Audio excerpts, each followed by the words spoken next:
טוב, ערב טוב.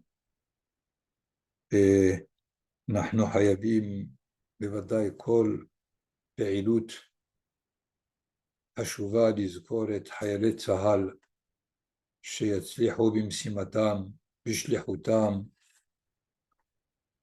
ויחזרו תמיד בשלום לביתם. והפצועים, נשלח להם רפואה שלמה והחלמה מהירה ובריאות איתנה. ולחטופים ייתן הקדוש ברוך הוא כוח, סבלנות, עד שישוחררו ויחזרו גם כן למעונם בשלום שלמים. ולנופלים השם ינקום דמם ותהיה נפשם צרורה בצרור החיים. טוב, nous allons encore consacrer notre étude ce soir à la Haggadah de Pessah. Si vous avez des questions ou des remarques, c'est sûr que c'est beaucoup plus préférable puisque la Haggadah est écrite sous forme de questions. Si vous prenez Manishtana et Hacham Mahu Omer, Rasha Mahu Omer, Tam Mahu Omer, et même celui qui ne sait pas poser des questions, il faut lui apprendre. Et donc, il est nécessaire de bien être conscient que le mode de question n'est pas seulement une rhétorique de la Haggadah, mais c'est une obligation de savoir poser la question qui nous introduit dans le récit de l'histoire de la sortie d'Égypte. Puisque la halakha nous dit que celui qui fait la Haggadah tout seul, le Seder tout seul, alors il n'y a personne qui pose des questions. La halakha nous dit il faut qu'il se dédouble. Il pose la question et il répond. Donc, la question est fondamentale, à mon avis, pour montrer qu'on est concerné, qu'on n'est pas passif, qu'on est là en train d'écouter tout ce qu'il y a de plus intéressant, mais finalement, nous ne sommes pas raccordés par un souci quelconque de ce que la Torah nous demande ce soir-là. Parce que, je le répéterai plus de 100 fois, la Torah ne nous demande pas de nous rappeler de la sortie d'Égypte. Il ne s'agit pas de se souvenir d'un événement, mais il s'agit de commémorer, c'est-à-dire remonter à la mémoire ce qui s'est passé afin de savoir qu'est-ce qu'il nous dit aujourd'hui. Ce n'est pas par hasard que les Hachamim nous racontent au début de la Haggadah qu'il y avait 5 Tanaïm, Maaseh Rabbi Eliezer, Rabbi Yehoshua, Rabbi Elazar ben Azaria, Rabbi Akiva, Rabbi Tarfon, des sommités, évidemment, qui Mesaprim Bitziat Mitzrayim Kol Oto Halayla. Ils racontaient l'événement de l'Égypte cette soirée. Qu'est-ce que c'est Kol Oto Halayla? Kol Halayla, tout simplement, toute la nuit. Pourquoi toute cette nuit? Il est sûr qu'on est la nuit de Pessah. Quelle est l'insistance de cette nuit, c'est-à-dire la nuit qu'ils étaient en train de vivre?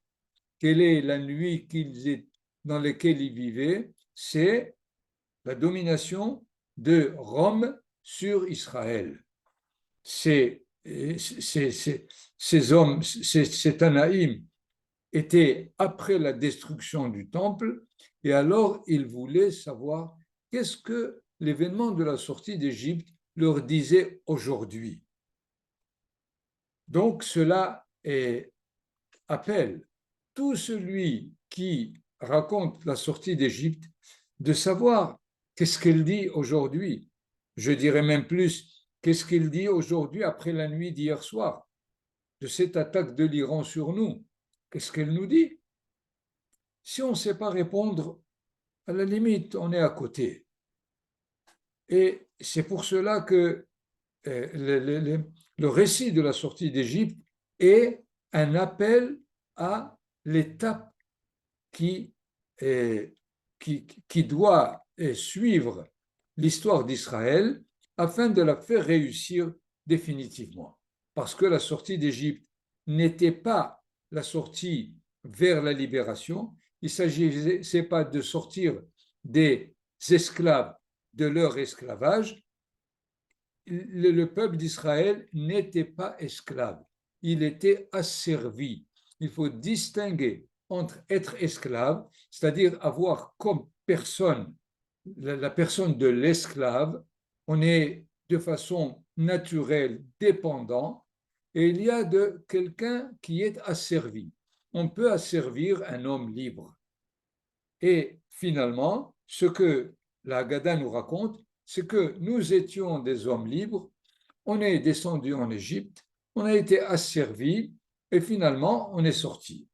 Évidemment, ce passage était très important. Nous allons l'expliciter plus, mais essentiellement, on est sorti pour une mission dans l'histoire, dans notre histoire et dans l'histoire de l'humanité. C'est ça le projet de la sortie d'Égypte. Et nous allons, par exemple, prendre un texte de la Mishnah, de Masechet Psahim, qui nous enseigne de quoi il s'agit quand on a, quand on a rempli le deuxième verre, puisque les verres de la soirée de Pessah sont de 4 ou 5. Le premier, c'est le kiddush, tout simplement. Comme n'importe quelle fête, on prend du vin pour faire le kiddush. Mais après le kiddush, on ajoute encore une deuxième coupe. Et là, la Mishnah nous dit Mazgulo kos sheni, vekan haben shoel. On lui a rempli le deuxième verre, et là, le fils pose des questions. Veim en da'at baben, aviv melamedo. Et si l'enfant n'est pas suffisamment intelligent, si je peux dire, son père lui apprend Manishtana halayla hazeh mikol halelot ulfi da'ato shel ben aviv melamedo. Donc c'est l'occasion du père d'apprendre à l'enfant comment poser des questions, quelle est l'importance de cette soirée. Et voilà que la Mishnah nous rapporte, et par une formule très bizarre d'ailleurs, quel est l'objectif de la Haggadah de Pessah, du récit de la sortie d'Égypte, Mathil begnut umsayem besheva. Il commence par rappeler un état de disgrâce et il l'achève par un état de louange, un état de grandeur. Voilà ce que dit la Mishnah. C'est-à-dire, la Gemara va l'expliciter. Et elle va donner deux avis.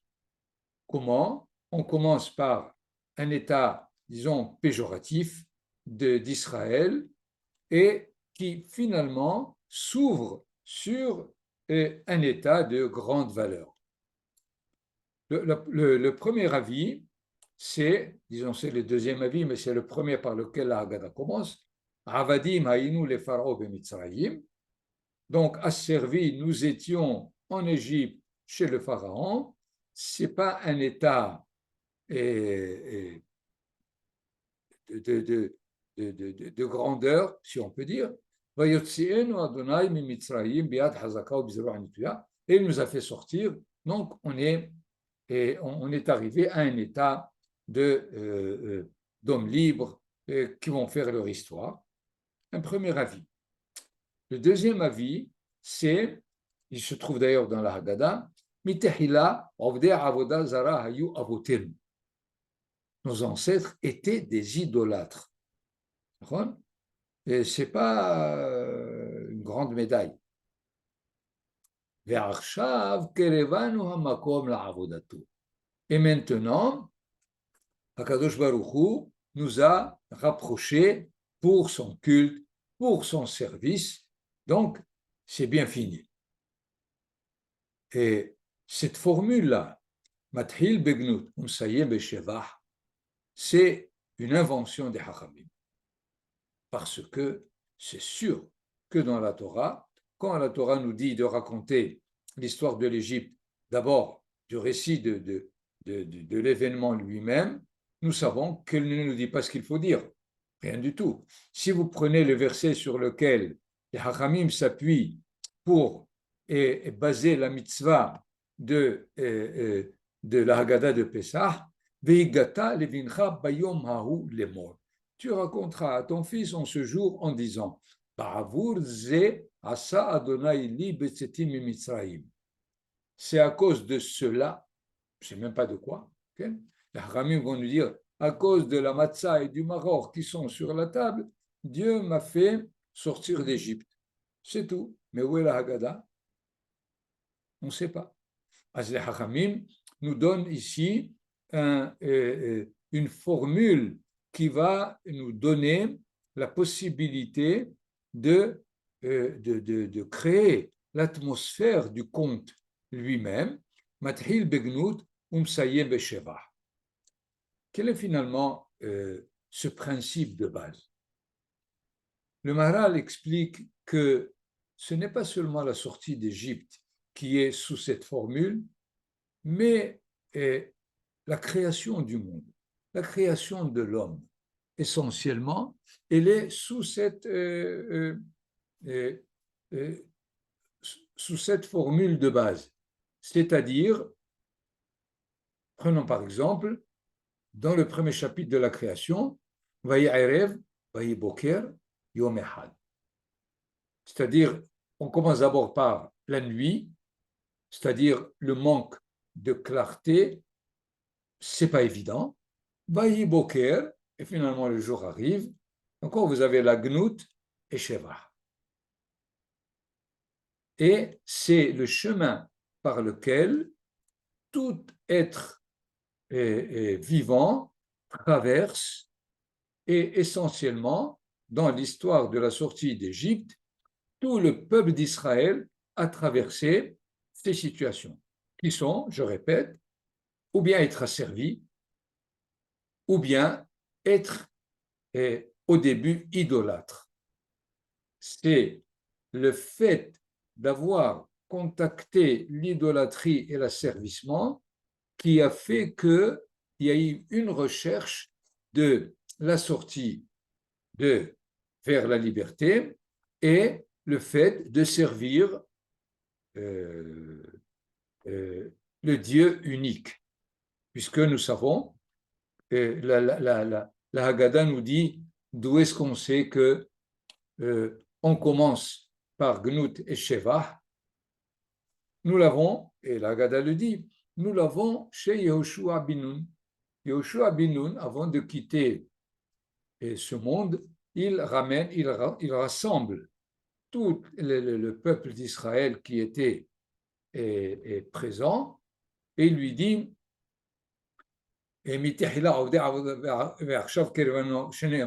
ויאמר יהושע אל כל העם לאמור בעבר הנהר ישבו אבותיכם מעולם. Vos ancêtres ont été du côté du fleuve. Terah, Avi Avraham Avi Nahor. Sachez que Terah était le père de Avraham et de Nahor. Vaya'avdu Elohim achirim. Et ils ont servi des idoles. Yehoshua fait découvrir à Israël que ce n'est pas seulement Terah qui était dans le commerce des idoles, mais il met aussi Abraham et Nahor, les deux. Et nous savons qu'Abraham Avinu a fait un effort énorme pour sortir de l'idolâtrie et de retrouver le Dieu unique. Et c'est dans ce sens où l'être à son début est un être qui sent des manques. Le manque est négatif, parce qu'il s'agit de le remplir. Mais Davka, l'envie de remplir le manque, c'est ce qui donne la possibilité de se parfaire, d'arriver au Sheva finalement. Donc, le gnout n'est pas un état négatif, mais un état préparatoire. Quand l'être est dans un état de défection, si on peut dire, et évidemment, cet état lui demande l'appel à se compléter, à évoluer et à devenir quelqu'un de valeur. Donc, c'est là ce que la Haggadah exige, et les Haramim, dans la Mishnah exige, Mathil begnud umsayem besheva. Et nous avons ici comme interprétation possible et du Rav Kook dans sa Haggadah qui dit Omnam ha'avdut vadai garma kama dvarim ra'im. L'asservissement a causé des choses désagréables. Ve'en tzarich lomar ra'od ve'tzarot bahove. Shelah le'otam asuvlim ota'al. Et sans parler des peines, des douleurs de ceux qui l'ont vécu, puisqu'ils étaient sous la domination d'un dictateur comme Pharaon. Nous savons tout ce qu'il a fait souffrir, comme par exemple le Midrash qui dit qu'il donnait le travail qu'un homme pouvait faire à une femme. Et le travail qu'une femme pouvait faire à un homme, ce n'est pas seulement qu'il les avait asservissés, mais il leur faisait du mal, du tort. Les Mitzrim nous ont fait du mal, et le Midrash nous dit, nous ont rendus mauvais même. Donc, tout l'asservissement était vraiment désagréable. Aval nous dit maintenant, le Rav Kook, qu'est-ce qu'il y avait là-dedans? אבל גם תכונת ההכנעה וההשתבעות למי שראוי להשתעבד, להיות עבד השם באמת, להיות יכולים לבטל הרצון העצמי והנטייה בשביל קבלת עול מלכות שמיים, גם זה ההכשר נקנה על ידי הקניין, העבדות וההרגל והשעבוד. C'est-à-dire, finalement, le fait de traverser la possibilité d'être sous la volonté de quelqu'un, si un homme libre traverse cette expérience, il comprend qu'il sera capable d'être sous le joug du Créateur qui demande de lui de réaliser quelque chose. Nous savons que finalement, le Ham Israël est passé d'être Avadim les Paro, liot Avadim l'Hashem. À la limite, Avadim, nous sommes là. Nous sommes aussi bien dans l'état défectueux d'être asservis par le Pharaon, et quand nous passons, nous sommes asservis par Akadosh Baruch Hu. C'est sûr que le deuxième état est un état de grandeur, mais nous sommes plus amenés et capables de le réaliser parce que nous sommes passés par l'expérience d'asservissement d'un homme. C'est-à-dire, c'est parce que tu sens que tu es quelqu'un qui est asservi à quelque chose, pas seulement au Pharaon, mais à tes propres tendances, et tu comprends qu'il vaut mieux être asservi à Kadosh Baruch Hu, qui lui nous recommande de réaliser ce qu'il faut dans l'état d'un homme libre, que d'être asservi à ses propres tendances qui finalement nous amèneront à être de plus en plus défectueux. Donc, nous comprenons là quelle est l'importance de ce passage de Mathil Begnut Umsayim Beshevah dans le cas de Avadim Haynu Lefarao Bemitzrayim, Vayotzienu Hashem Yad Hazaka Ubizroa Netuya. Et le Gnut, la disgrâce, la défection nous a préparés à mieux recevoir le joug de la souveraineté divine.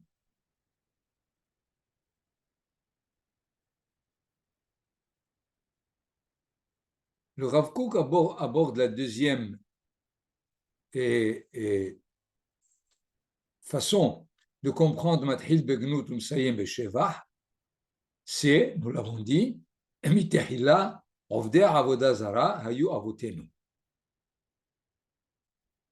C'est le fait d'être passé par l'idolâtrie pour redevenir des serviteurs de Hachem, c'est aussi positif. Comment c'est possible? Parce que, nous dit le Rav Kook, Shemipene Yitronam Hagadol Shel Israël, Tiatam Lerohaniyut Ulsichliyut, la tendance première d'Israël, c'est d'être des hommes qui sont reliés directement à la spiritualité. Nous sommes ceux qui sont amenés à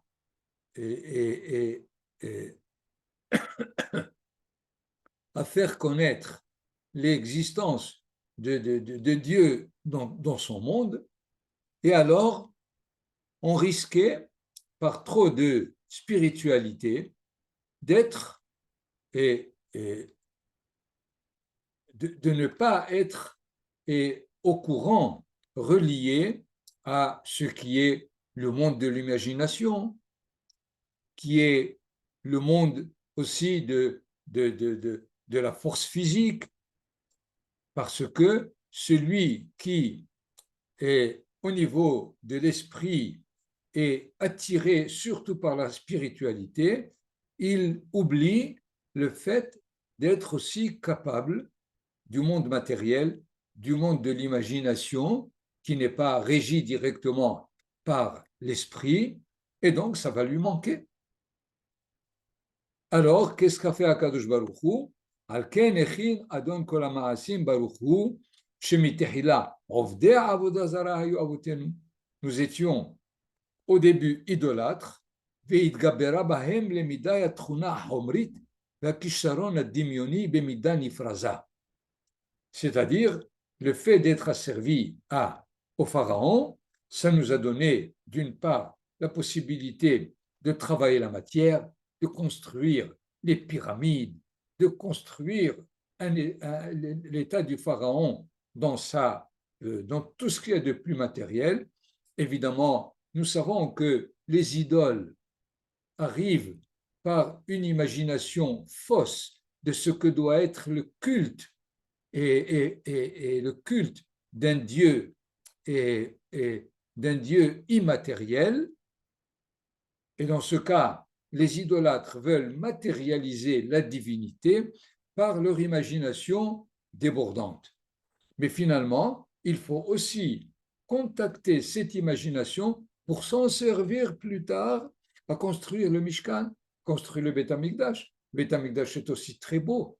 Il n'est pas une sorte de baraque ou de petite maison dans laquelle on se trouve pour donner le culte.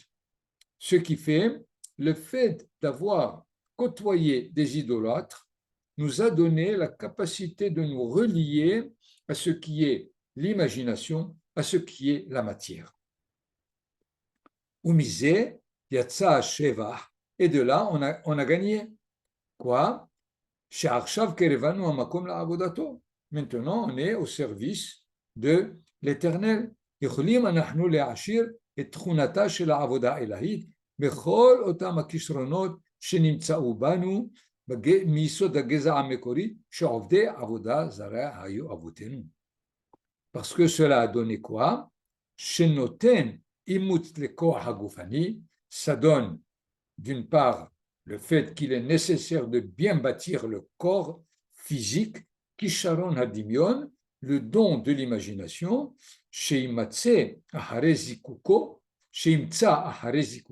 lorsque on leur a débarrassé de toutes les scories, et mekomo hamukbalo, sa place qui lui convient, c'est-à-dire de construire le Mishkan. N'oubliez pas que dans le Mishkan, il y avait les chérubins. Que c'est les chérubins? C'est des statues en or. Il faut savoir manier l'or, il faut savoir mettre en forme ces chérubins, Ce n'est pas évident. Donc, le contact avec le monde idolâtre fait à ce qu'on s'en sert dans le monde du culte divin. Voyons donc l'importance de ce Bithila Mathil Begnut Sayem Besheva. Voilà donc une première partie, une première remarque. Si vous avez des questions ou des remarques, sinon, je passe à une deuxième remarque importante, à mon avis, aussi dans la Haggadah, puisque nous savons que on doit se poser la question où commence la Haggadah. C'est sûr, nous l'avons tout à l'heure rappelé, le récit de ces 5 grands Tanaïm, ce n'est pas de la Haggadah, pas du tout. La Haggadah, c'est de raconter l'histoire de la sortie d'Égypte et pas l'histoire des Tanaïm. Nous avons encore un texte qui semble anachronique à la Haggadah, lequel Amar Rabbi El-Azar ben Azaria, Hare ani keben 70 shana. Velo zachiti shete'amer etziat Mitzrayim balelot. Et j'ai pas eu tellement le mérite d'instituer à ce que la sortie d'Égypte soit rappelée la nuit. Ben Zoma, vous connaissez le texte, mais ça n'a aucun rapport avec cette soirée. Dans cette soirée, on ne rappelle pas la sortie d'Égypte, on raconte la sortie d'Égypte. Pourquoi? Parce que rappeler la sortie d'Égypte, c'est le jour. Et raconter la sortie d'Égypte, c'est la nuit. Et c'est d'ailleurs ce que ce texte nous enseigne, que généralement la sortie d'Égypte est rappelée le jour, et Rabbi El-Azar ben Azaria voulait qu'elle soit aussi rappelée la nuit, mais il n'avait pas de texte. C'est assez étonnant. Jusqu'à ce que Ben Zoma arrive, et qu'est-ce qu'il dit? Lema tizkor et yom tzetecha me'eretz Mitzrayim kol yemei hayach, afin que tu rappelles le jour de ta sortie d'Égypte, tous les jours de la vie. Comment tous les jours de la vie? Pourquoi la Torah nous dit kol? Kol lehavi et alelo. Kol yemei hayecha, selon Ben Zoma, c'est la nuit, puisque quand la Torah dit kol, c'est pour inclure quelque chose qui n'aurait pas été compris sans le mot kol. Les ma'atiskol, yemei hayecha. Pourquoi la dit Torah kol? C'est pour ne pas que tu attaches le rappel de la sortie d'Égypte seulement au jour et pas à la nuit. Et le kol t'invite à aussi rappeler la nuit. Hachamim omri, et voilà que les Hachamim ne sont pas d'accord. Ils disent Yemei hayecha ha'olam hazeh, kol yemei hayecha lehavi limot hamashiach. Les Hachamim disent ce n'est pas pour inclure les nuits, mais c'est pour inclure les temps messianiques. C'est-à-dire, j'aurais pensé que les temps messianiques étant là, je n'ai plus besoin de rappeler la sortie d'Égypte. Pourquoi? Parce que la sortie d'Égypte doit aboutir au temps messianique. Puisque les temps messianiques sont arrivés, je n'ai plus besoin de rappeler la sortie d'Égypte. Donc, nous voyons ici une controverse, c'est sûr. Mais les Hachamim n'étaient pas capables de faire l'interprétation de Ben Zoma. On ne comprend pas ici qu'est-ce que Ben Zoma a tellement inauguré, innové dans sa façon de le dire. Nous sommes donc ramenés à savoir qu'est-ce qu'était la nuit et le jour dans la sortie d'Égypte. Puisque nous savons que les Bnei Israël sont sortis le jour, mais ils étaient libérés la nuit. C'est-à-dire la Géoula était la nuit puisqu'ils ont d'une part préparé l'agneau pascal, mangé les matzot et entendu de Pharaon, sortez. de mon peuple. Et Moshe Rabbeinu lui dit, on n'est pas ici des voleurs qui sortent la nuit. Nous, on sort en plein jour. Alors, patience. Hein? Et bon, c'est un peu sous le signe de la blague. Pourquoi, si il t'a dit de sortir, sors le jour et tu sortiras aussi pendant le jour. Ça va pas se faire en une heure. C'est pour nous dire que ce qui s'est passé en Égypte a eu deux niveaux. Le niveau personnel, intérieur, qui concerne qu'Israël, c'est la libération, la Géoula. C'est-à-dire, à partir de ce jour, Israël ne peut plus être asservi par aucun peuple. Dans toute son histoire, aucun peuple ne réussira à la servir. C'est la Géoula, la nuit. Et c'est ce qu'on raconte la nuit. Mais le jour, la Torah dit dans la paracha de Mas'eh, Bahamisha Asadiom, Yatseu Israël, Le'ene Kol Mitzrayim. C'est-à-dire la sortie le jour, c'était pas pour nous, mais pour les goyim. Qu'ils sachent que nous sommes sortis, nous rentrons dans l'histoire et il faut qu'ils le sachent. Donc nous voyons que la Torah déjà nous enseigne qu'il y a deux niveaux dans ce qui s'est passé à la sortie d'Égypte. Le niveau de la libération, c'est d'ailleurs pour cela que la bracha de la libération, très différente de toutes les brachot, se trouve au passé. On dit Baruch ata Hashem, Gaal Israël. Mais on dit Boré peri ha'etz, Shakol niye bidvaro, et Boré peri ha'adama, tout est au présent. Alors que la Géoula se dit au passé et au présent d'ailleurs. Dans la Tfila, on a Goël Israël, mais on dit Gaal Israël avant de commencer la Tfila. Ce qui fait, il y a là un enseignement de base. Le fait que la Géoula était la nuit, et c'est ce qu'on raconte. Et le jour, c'est la Zkhira, le rappel. Ceci pour nous dire que, au niveau de la Géoula, c'est quelque chose d'acquis définitivement, et le jour, c'est ce qu'il y a à réaliser dans l'histoire. C'est d'ailleurs notre libération qui prépare l'histoire. Pourquoi ce n'était pas l'inverse? Pourquoi ne pas faire la libération le jour et la sortie la nuit? Parce que de façon ontologique, si on peut dire, la nuit prépare le jour. Dans le calendrier juif, le jour commence la nuit. Or, la nuit est faite pourquoi?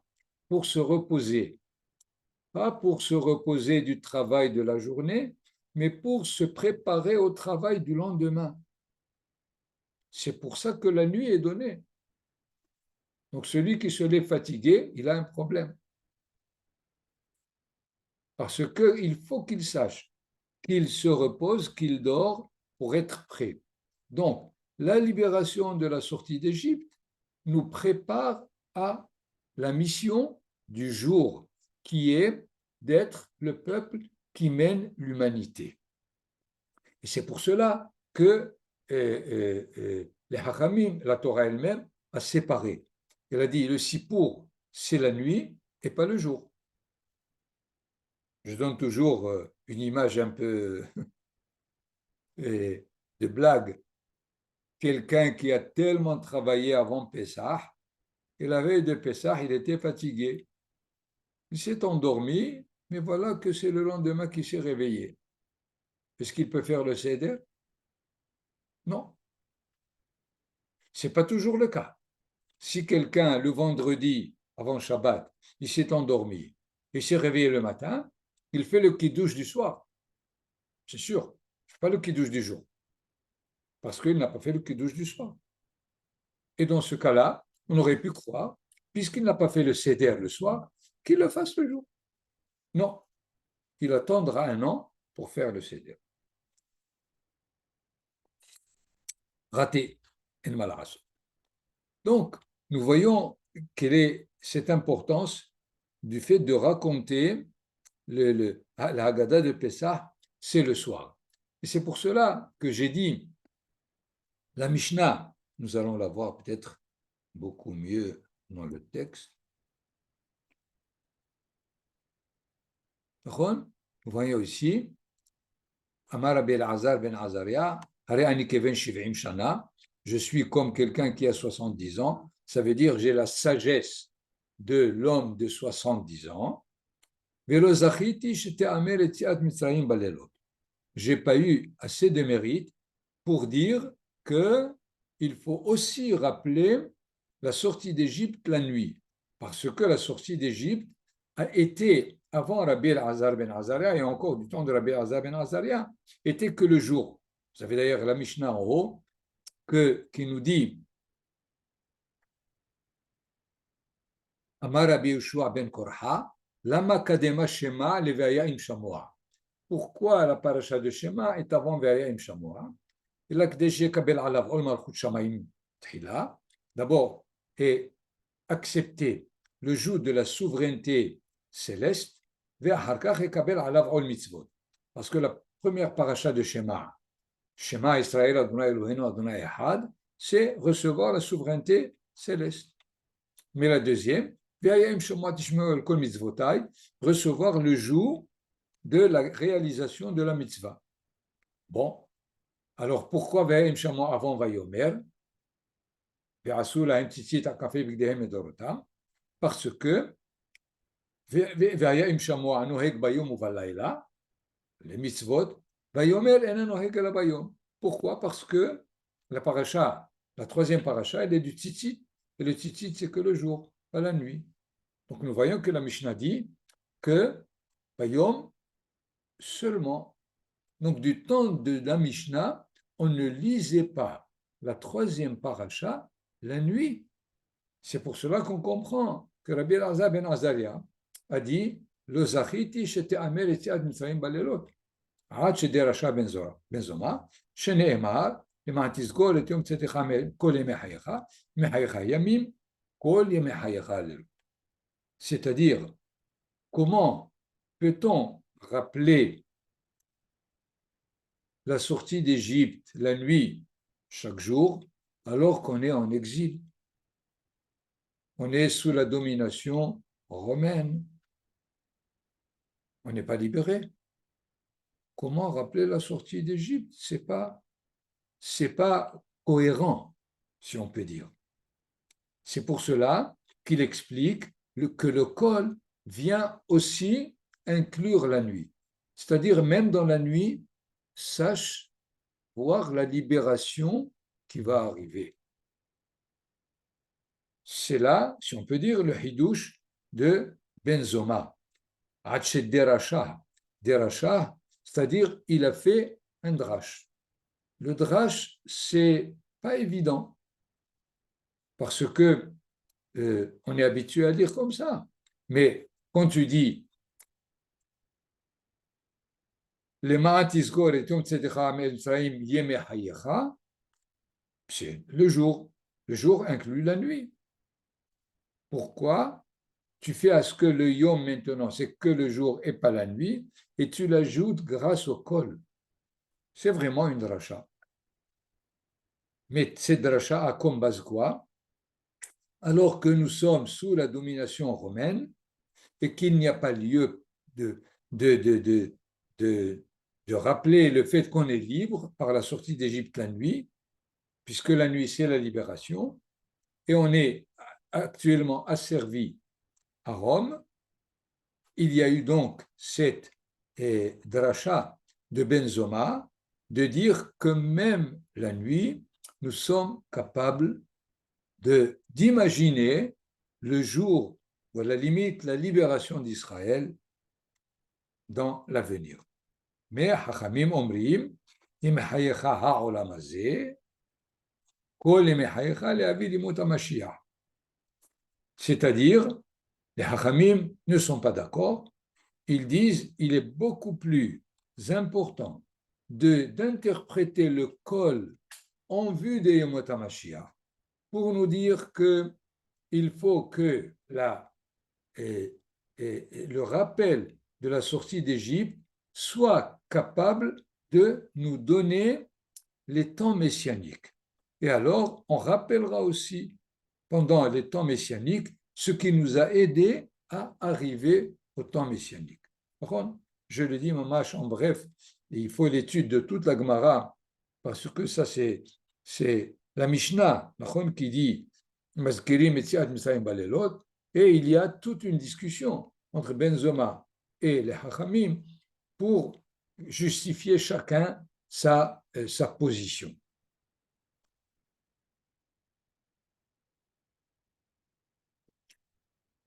Donc, voilà les deux textes que je voulais vous rapporter.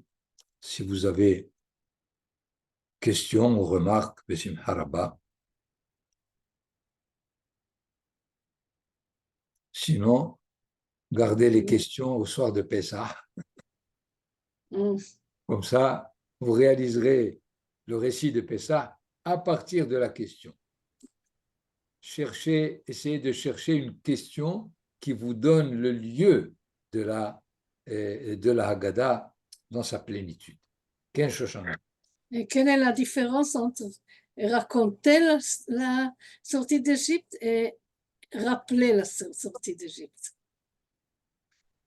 Quand on raconte la sortie d'Égypte, on raconte depuis le départ, comme nous l'avons vu dans la première remarque, Mathil Begnut Sayem Besheva.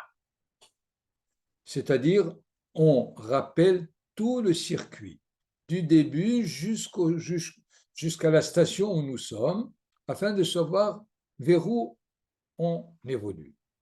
Mais le rappel, c'est pour nous rappeler le but, Hayad, pour nous dire, nous sommes conscients que la sortie d'Égypte nous dit qu'il faut être cette Mamlechet Kohanim Vegoy Kadosh. C'est tout. Il ne s'agit pas de nous rappeler les étapes et antécédents, antérieurs de la sortie jusqu'à nos jours, mais de nous rappeler simplement la mission finale.